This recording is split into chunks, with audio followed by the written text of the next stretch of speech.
तर धारावीतल्या घटनेवरून विरोधकांनी सरकारवर हल्लाबोल केलाय, तर सत्ताधाऱ्यांनी यावर नेमकं काय म्हटलंय आपण तेही बघूया।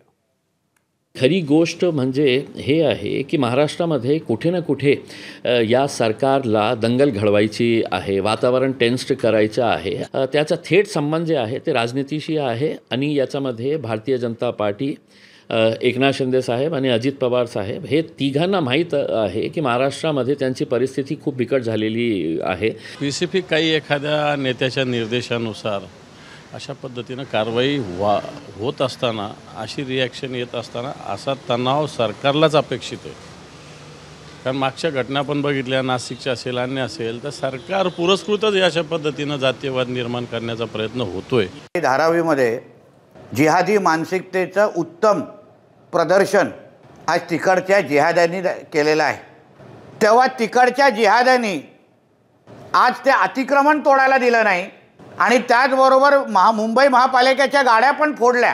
ही जी काय अरेरावी आणि ही जी काय दादागिरी आहे त्यांनी त्यांच्या पाकिस्तान आणि बांगलादेशमध्ये जाऊन दाखवावी। उद्धव ठाकरे आणि राहुल गांधींच्या नेत्यांना तर चेतावणी देतो, आज धारावीत दंगल कोणी घडवून आणायचा प्रयत्न केलाय। अनधिकृत मस्जिद लँड ग्रॅब करायचा आणि पाडायला गेलंय, तर ह्याच्या मागे कोण आहे? या संबंधात मुस्लिम लागून चालनचा जर दबाव आणणार आम्हाला मान्य नाही। एबीपी माझा, उघडा डोळे बघा नीट।